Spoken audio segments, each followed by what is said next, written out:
This is another dodgy con job from a dodgy snake oil salesman. The Liberal Party with Scott Morrison have cut $3 billion from training and skills and apprenticeships in the last 6 years. There are 150,000 fewer apprenticeships in Australia right now, fewer apprentices than when they came to office in 2013. TAFE enrolment has dropped by 24.5% during the life of the Abbott and Turnbull and Morrison governments. Scott Morrison can't run from his shameful record on cutting investment in training. Scott Morrison can't run from his shameful and atrocious record when it comes to investment in training and apprenticeships in this country. Now, no arbitrary jobs target that he plucks out of the air 6 weeks out from election will make up for 6 years of deep cuts into TAFE, apprenticeships, skills and opportunities for our young people. Now, Labor will invest $1 billion in skills and apprenticeships and TAFE.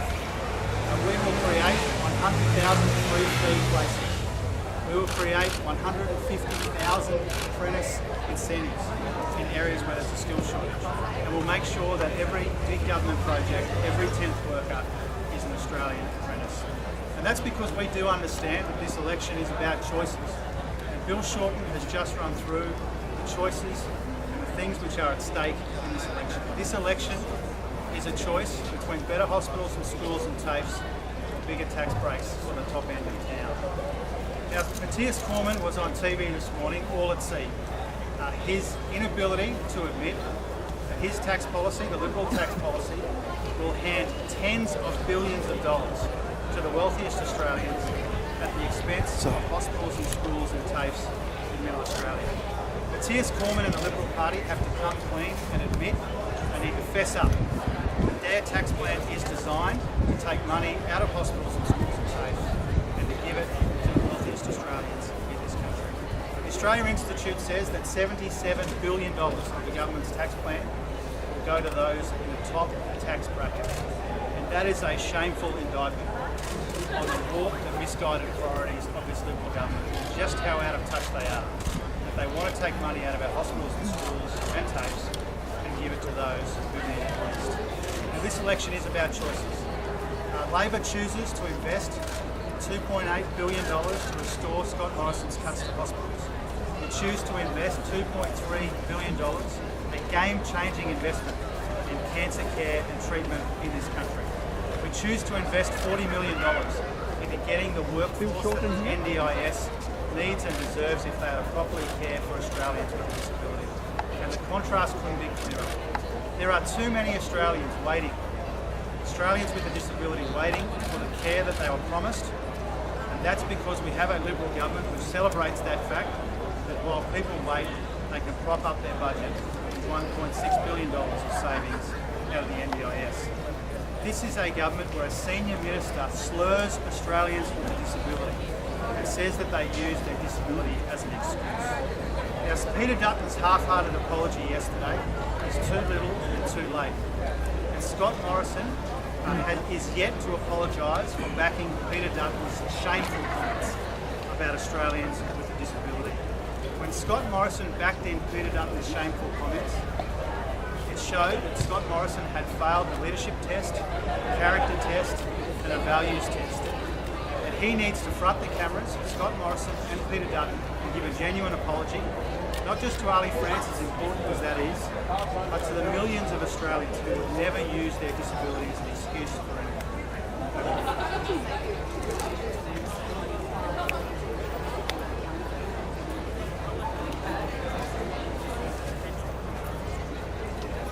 I think Australians will judge Scott Morrison on his record and not what he plucks out of the air 6 weeks from an election. Whether it's this arbitrary jobs target for young people or whatever else he says in the next 6 weeks, people know and understand and they won't forgive or forget the fact that Scott Morrison has pulled $3 billion out of training and skills and apprenticeships. There are 150,000 fewer apprentices in this country now than there were in 2013 when this Liberal government came to office. So I think Australians will see through these kind of stunts and these kind of announcements. only a few weeks from an election, 34 days now from an election, less than 5 weeks. And they will see through that and they will judge him on his shameful record. They will judge the Liberals on 6 years of cuts and taxes. Mr. Chalmers. There's central freedom of information released massive leaching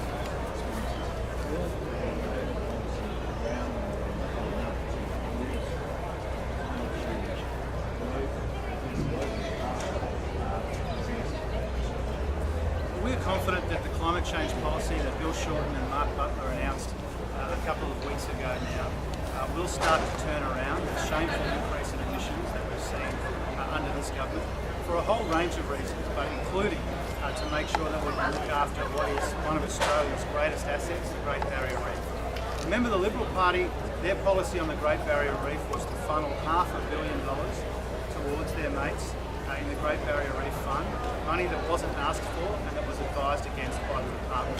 Labor will always have a more effective policy on climate change and a more effective policy to protect all of the jobs that go with having one of the natural wonders. Jim, talking about government funding, is Labor actually committing to a 50-50? We're committing to restore the $2.8 billion that Scott Morrison will rip out of health to fund his tax cuts for the top end of town.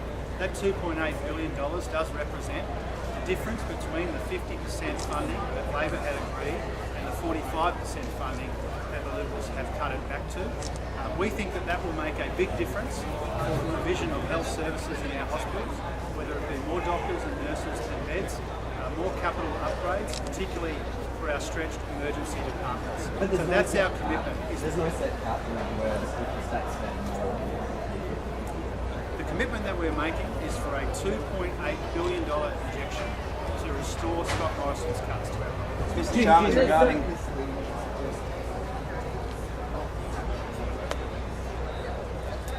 Well, no, that's not true. I mean, the difference between Liberal and Labor when it comes to funding the activities that happen in our hospitals is Labor had established a 50% benchmark. The Liberals have cut that back now to 45%. And for those people who, for billions of dollars or percentages, not that easy to grasp. What it means on the ground and in our hospitals is that Scott Morrison is pulling out funding which goes towards more beds, more doctors, more nurses, more care, and more investment in our overstretched schools. So your next agreement will be 50-50 with the state. That's what you're promising. Our next agreement will contain the $2.8 billion. It will be 50-50 with the states. Will that next agreement be 50-50? As it stands right now, the $2.8 billion represents the restoration of the Jim, the central line said they want to assist Labor in getting DD implementation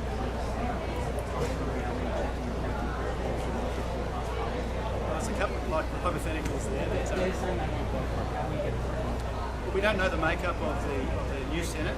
We don't know the outcome of the election. We're not getting ahead of ourselves. What we are doing is we are laying out our policies well in advance and seeking a mandate for those policies, whether they be in tax, whether they be in health, education, right across the board. And nobody could accuse us of keeping our policies hidden.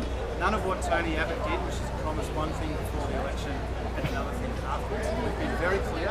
We are seeking a mandate for our tax changes. We will deal with the hands that we're dealt in Senate. Jim, if you are serious about being so open with your policies, if you're a critic of the $77 billion in tax cuts for higher income earners, isn't Labor in effect saying higher income earners will never get a tax cut?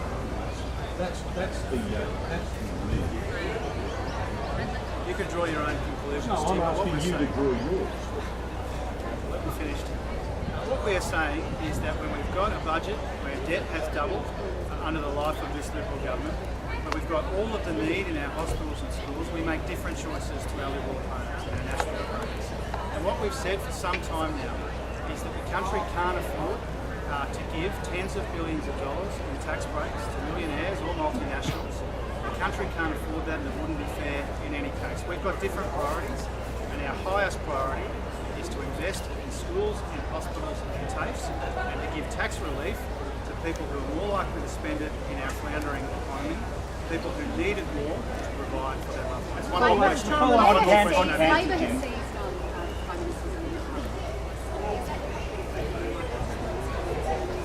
Not at all. Thanks very much.